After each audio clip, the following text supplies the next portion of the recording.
بسم اللہ الرحمن الرحیم۔ آج ہمارے رد الحاد کورس کا چوتھا سبق ہے اور اس سبق کا عنوان ہے جدید الحاد کی مبادیات اور اساسیات۔ جدید الحاد کوئی باقاعدہ مذہب نہیں ہے جس کے مقررہ اصول و ضوابط ہوں۔ بنیادی طور پر یہ انکار خدا اور انکار مذہب کا نام ہے۔ البتہ یہ الحاد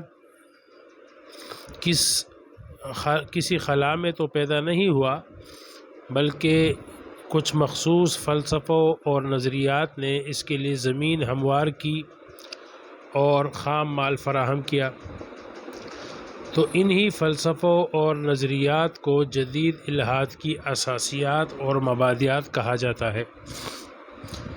ان بنیادوں کو سمجھنا اس لیے ضروری ہے کہ ملحدین کے سوالات اور اعتراضات میں انہی فلسفوں کی جھلک نظر آتی ہے۔ جب ہمیں یہ معلوم ہو کہ فلاں اعتراض کا تعلق کس فلسفے سے ہے، تو اسی فلسفے کے دائرے میں رہ کر اسے سمجھنا اور اس کا جواب دینا آسان ہو جاتا ہے۔ تو جدید الحاد کی تقریباً 6 بنیادی اساسیات ہے۔ سب سے پہلی بنیاد تحریکی تنویر ہے، انلائٹنمنٹ ازم۔ جدید الحاد کی سب سے پہلی اور سب سے بڑی بنیاد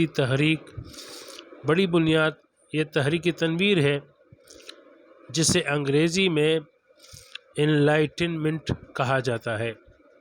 یہ تحریک 17ویں اور 18ویں صدی میں مغربی فلاسفہ نے شروع کی اور اس نے مغرب کے ساتھ ساتھ پوری دنیا کو متاثر کیا۔ اس تحریک کو سمجھنے کے لیے 2 بنیادی باتیں سمجھنا ضروری ہے، اس سے اس کی اصل حقیقت سامنے آ جاتی ہے۔ اس کی پہلی بنیاد عقلیت پسندی ریشنل ازم ہے۔ تحریک تنویر کا سب سے بنیادی دعویٰ یہ تھا کہ علم کا واحد ذریعہ انسانی عقل ہے۔ انسان کو جو بھی بنیادی سوالات درپیش ہوں، جیسے یہ کائنات کیسے وجود میں آئی، اس میں انسان کی حیثیت کیا ہے، انسان کا مقصد کیا ہے، اور زندگی کا نظام کیا ہونا چاہیے، کیسا ہونا چاہیے، تو ان تمام سوالات کا جواب صرف انسانی عقل دے سکتی ہے اور انسانی عقل ہی اس کے لیے کافی ہے۔ اب یہاں پہ یہ واضح کر دینا ضروری ہے کہ عقلیت پسندی کی مخالفت کا یہ مطلب ہرگز نہیں کہ اسلام غیر عقلی مذہب ہے۔ اسلام عقل کو اہمیت دیتا ہے، لیکن اسلام کا اپنا ایک الگ عقلی پیمانہ ہوتا ہے۔ فرق یہ ہے کہ تنویری عقل کہتی ہے کہ شراب پینا انسان کا حق ہے اور اپنے حق کا استعمال عقل کے مطابق ہے، جبکہ اسلامی عقل کہتی ہے کہ انسان اللہ کا بندہ ہے اور اللہ تعالیٰ انسان کا محسن ہے اور اپنے محسن کی نافرمانی کرنا غیر عقلی ہے۔ یعنی دونوں کے عقلی پیمانے مختلف ہے اور یہ اختلاف بنیادی نوعیت کا ہے۔ مطلب یہ کہ ہر ایک کے پاس اپنا عقلی پیمانہ ہے۔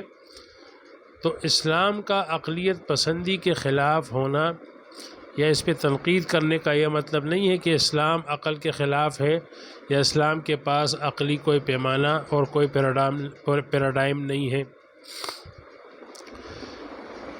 دوسری بنیاد تحریکی تنویر کی وہ ہے تشکیک کا فلسفہ۔ تحریکی تنویر کی جو تحریک چلی ہے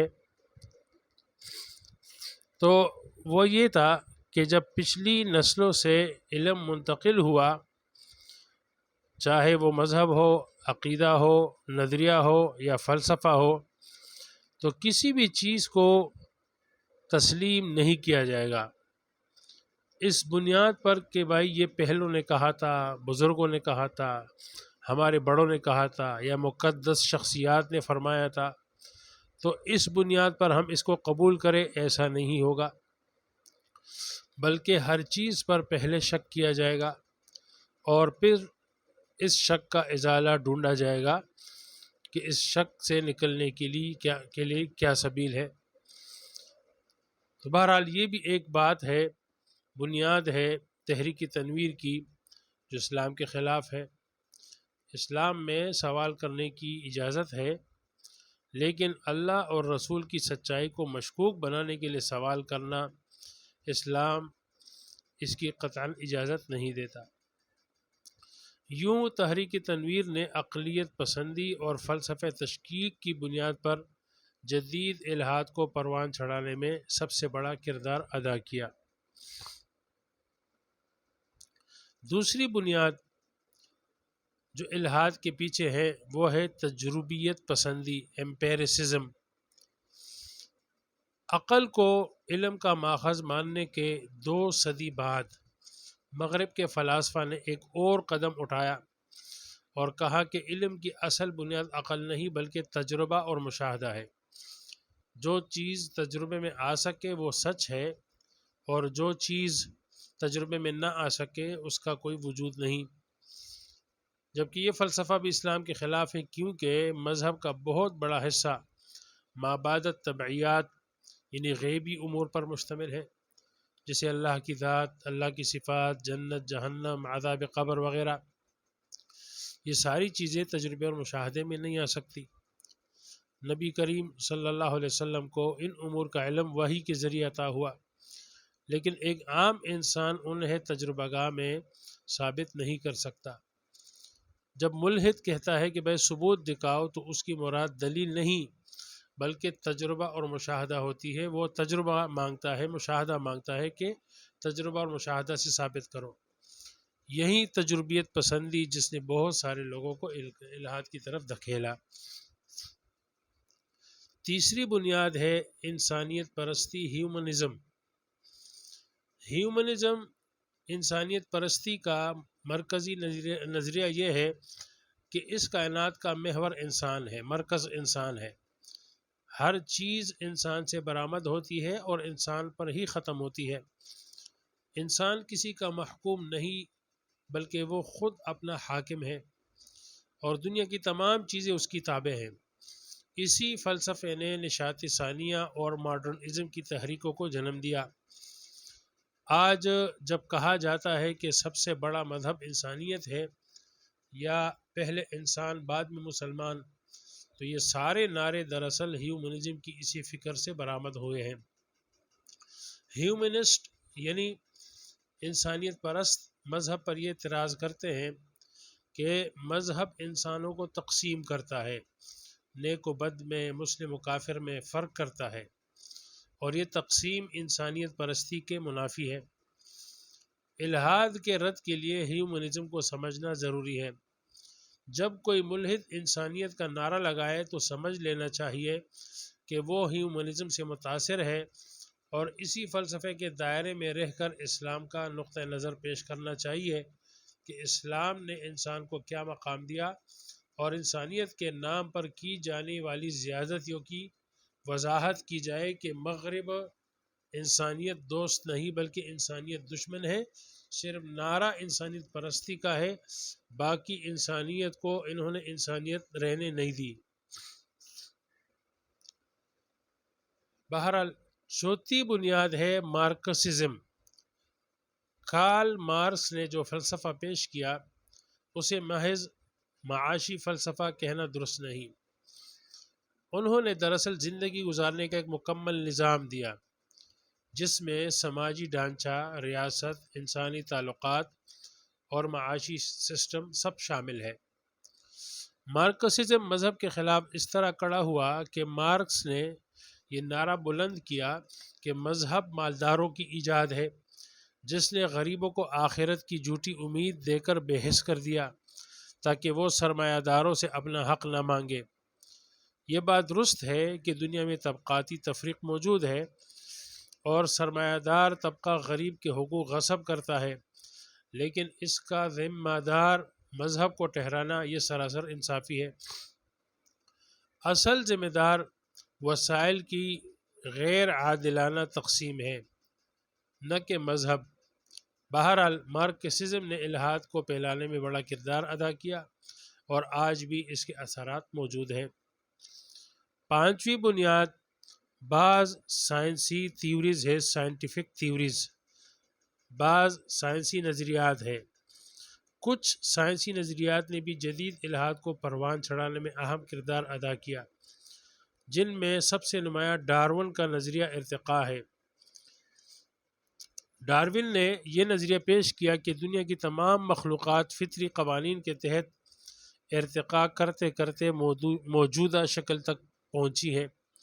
ملحدین نے اس نظریے سے یہ نتیجہ اخذ کیا کہ اب کائنات کی تخلیق کی توجیہ مل گئی ہے، لہٰذا کسی خالق کی ضرورت نہیں ہے۔ یعنی ہم کائنات میں زندگی کی توجیہ خود سے کر سکتے ہیں، مادی توجیہ کر سکتے ہیں، تو کسی غیبی دست قدرت یا غیبی دخل اندازی کی ابھی ضرورت نہیں ہے۔ اسی طرح کچھ اور سائنسی نظریات بھی ہیں جن کو ملحدین نے انکار خدا کی بنیاد بنایا، تو ان نظریات کو سمجھنا اور ان کے حدود و قیود کو واضح کرنا رد الحاد کے لیے ضروری ہے۔ چھٹی جو بنیاد ہے وہ ہے مابعد جدیدیت، پوسٹ ماڈرن ازم۔ مابعد جدیدیت، پوسٹ ماڈرن ازم، یہ 21ویں صدی کی پیداوار ہے۔ بعض اہل علم اسے فلسفہ نہیں مانتے، کیونکہ اس کا مفہوم ہی یہ ہے کہ کوئی اصول نہیں، کوئی آفاقی سچائی نہیں، کوئی عالمی قانون نہیں کہ جس کے انسان پابند ہو۔ دنیا کے تمام فلسفوں، تحریکوں اور مذاہب کے پاس کچھ نہ کچھ بنیادی اصول ہوتے ہیں، لیکن مابعد جدیدیت ان سب کو رد کر دیتی ہے اور کہتی ہے کہ کوئی اصول، کوئی قانون نہیں جس کے تمام انسان پابند ہو۔ مابعد جدیدیت کا پیغام یہ ہے کہ اپنا مسئلہ حل کرو، اپنی خواہش پوری کرو، چاہے اس کے لیے کوئی قانون توڑنا پڑے، کوئی اصول پامال کرنا پڑے یا کوئی سچائی پس پشت ڈالنی پڑے۔ تمام نظریات، اقدار اور اصول دراصل انسان کو باندھنے کے لیے آلے کے طور پر استعمال کیے جاتے ہیں، جن کا عملی زندگی میں کوئی فائدہ نہیں۔ یہ مابعد جدیدیت کا کہنا ہے۔ اسی لیے بعض مفکرین نے 21ویں صدی کو عدمی نظریہ، یعنی نظریات کے دفن ہونے کا دور قرار دیا ہے۔ حالانکہ دلچسپ بات یہ ہے کہ کوئی نظریہ نہیں، یہ کہنا خود ایک نظریہ ہے۔ تو مابعد جدیدیت نظریات کا انکار کرتا ہے اور اس کے لیے ایک نظریہ خود پیش کرتا ہے، تو یہ خود اندر کا تضاد ہے۔ مابعد جدیدیت مذہب کی ضد ہے، کیونکہ مذہب کا نام ہی عقائد، احکام، اصول اور پابندیوں کا نام ہے، جن کے تحت انسان کو چلنا ہوتا ہے، جبکہ مابعد جدیدیت ان سب کو بے معنی قرار دیتی ہے اور انسان کو کسی چیز کا پابند قرار نہیں دیتی۔ بہرحال یہ مختصر طور پر جدید الحاد کی اساسیات اور مبادئات عرض کر دی۔ وآخر دعوانا الحمدللہ رب العالمین۔